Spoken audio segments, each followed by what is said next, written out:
Well, hey, I'm here with Dan, and just want to first of all, Dan, thank you for your time to take some time out of your day to sit down with us and kind of share kind of your life as an Ironman athlete. And I've already kind of shared with the students kind of what your life has been about in terms of Ironmans and just kind of what I have observed living with you and Chris, and just what it looked like for you to train, and just kind of want you to share. Just as we're kicking off this new series, I know you've run in three of the half Ironmans, and you're continuing to train and push through for those. So just Mhm. would like to just kind of hear, what's your training program look like?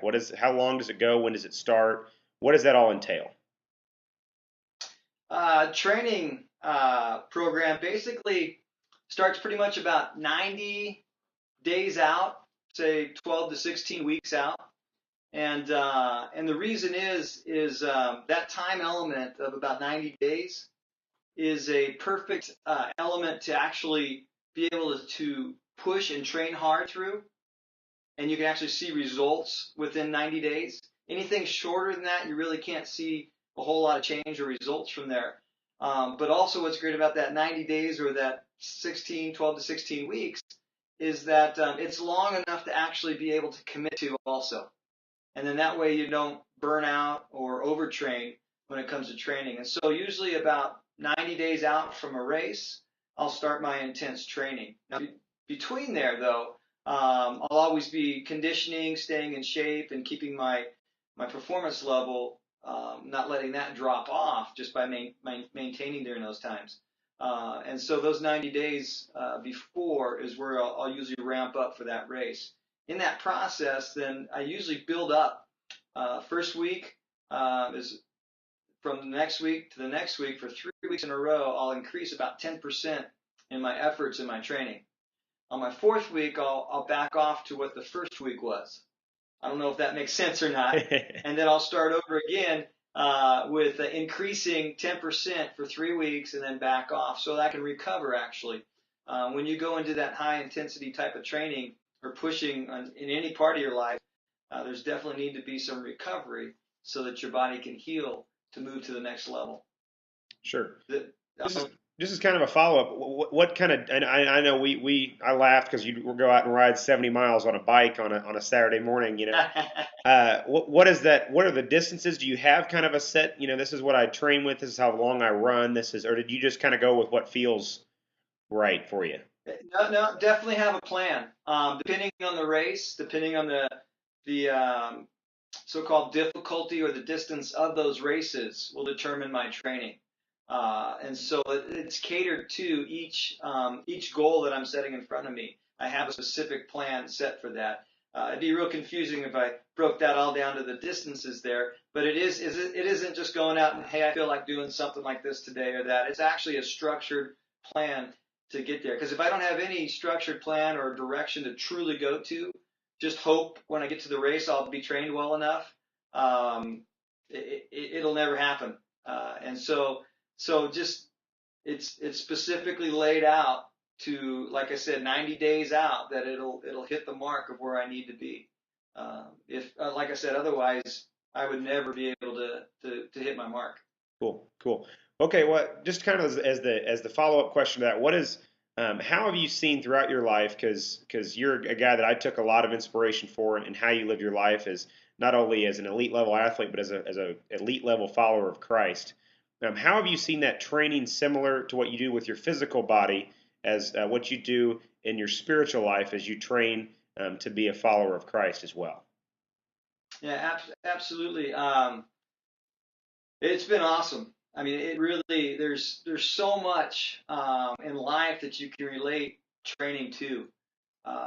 It and I've mentioned it to you before. It's actually a mindset. There's a difference between a simple thing of actually even let's say somebody wants to diet or lose weight. If you say you're dieting, you're typically what you're doing is you're actually depriving yourself of something you desire. So that's typically why diets actually don't work. But when training, it's a different concept. You're actually doing something to gain truly something you desire. You're not depriving yourself of something. You're adding something to your life to gain a specific goal, not taking away. Does that make sense? Yeah, it makes perfect sense. So when you set a true purpose of accomplishing something and you view it as it's something you're adding to your life, not taking away, it allows you to commit all the way through to accomplish that goal. And that transfers over in everything in my life. And one of my life verses, I think, kind of explains that all real well. And that's in actually 1 Corinthians 9. And let me read it to you here real quick. And this is a great verse. I think a lot of us have maybe heard this before, but this is actually the Message version, and I like it there. It's 1 Corinthians 9, 24, 27. It says, we've all been to the stadiums and we've seen the athletes race. Everyone runs. Only one wins. So run your race as if to win. All good athletes go into hard training. They do it for the gold that tarnishes and fades away. But we're after that gold eternally. I don't know about you, but I'm running my race hard for the finish line. I'm giving it everything I've got. There's no sloppy living for me. I'm staying alert and in top condition. I'm not going to get caught napping and telling everybody else about it so that I miss out on the prize myself. I don't know about you, but I'm running to win.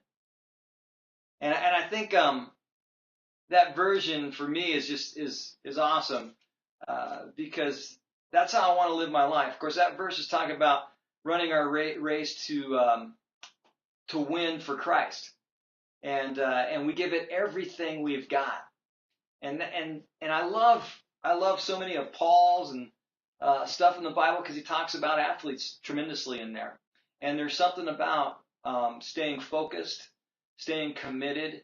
I know in my training, if I were to give you guys any tips on life, what I've learned from it based on that question is especially life is more of a endurance race than it is a sprint. And that's one thing I've really learned in the triathlon training stuff is it's all about endurance. It's about making it to the finish. When you're swimming 1.2 miles in the ocean, you get out of the water and you bike for 56 miles.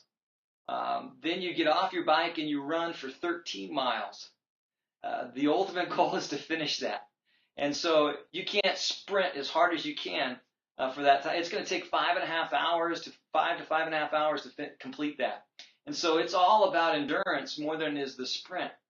And in learning that in life, it applies to everything. Our pace. How fast are we running through life? Is our pace too fast that we're burnt out? Or is it too slow that we'll never even get close to competing in life or just exist through life? So same thing in my race. I've got to run fast enough to possibly win, but slow enough to make sure I complete the race. Sure. That makes sense? Yeah, that's awesome. So pace in life is very important. The other thing that's really important in endurance racing is actually fuel. How much we consume, how much we eat. In an endurance race, 5.5 hours, my body doesn't carry enough fuel in it to have the energy to complete that race without adding more fuel in it. So I have to carry enough fuel with me. But two things are involved in my fuel, though. If I eat too much fuel before the race, I'm going to be sluggish. If I eat too much fuel during the race, I'm going to have upset stomachs and different issues going on there. So I have to actually eat just the right amount of fuel, enough to maintain my energy, but also enough, but not so much that it actually harms me or slows me down. And so fuels in life is very important. Not just talking about what we eat, but also fuel as we get fueled from Christ. You know, as we read our Bibles, as I consume and my so-called my word, my bread, my daily bread, am I eating enough of it to give me the proper energy in life to go out and have the energy to live boldly for Christ? Or am I actually consuming so much that I'm stuck at the table and never get out and share Christ with anybody? And so fueling ourselves is very important. There's another thing that's very important that I think most of us miss out in life, and that is recovery. And like I said, about 30 or 90 days out from a race, I start my push. But before that, I have a recovery time. And same thing through the training, I have recovery time. And it's time to take that break, just to breathe in, just let everything stop, be still. In my life, that's stop and be still and listen to God. What is He doing? How can He heal me? What is He saying to me in my life? And recover from those pushes that I've been going through in life. And the last one I've learned probably the most, that I think if you guys miss everything that I've said, if you were to take this one piece with you from training and from athletes and especially endurance sports, commitment.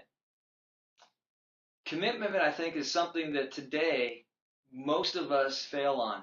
In fact, I heard a statistic just this weekend that 90% of people that so-called, quote, fail at something never failed, just actually quit. So 90% of our failures in life aren't failures, just a lack of commitment. In fact, they also say that it's only 1% more commitment to complete our tasks that we usually fail at.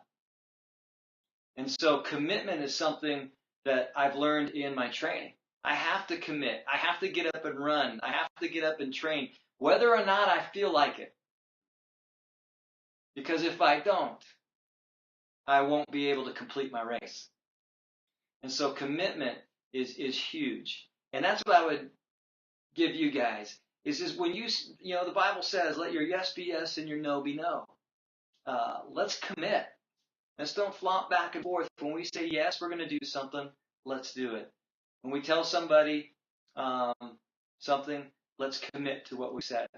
And when we've committed to things in our lives, especially when we're committed to Christ, let's commit 100%. See, Christ says He wants all of us. 99.9% is not 100%. That's not all.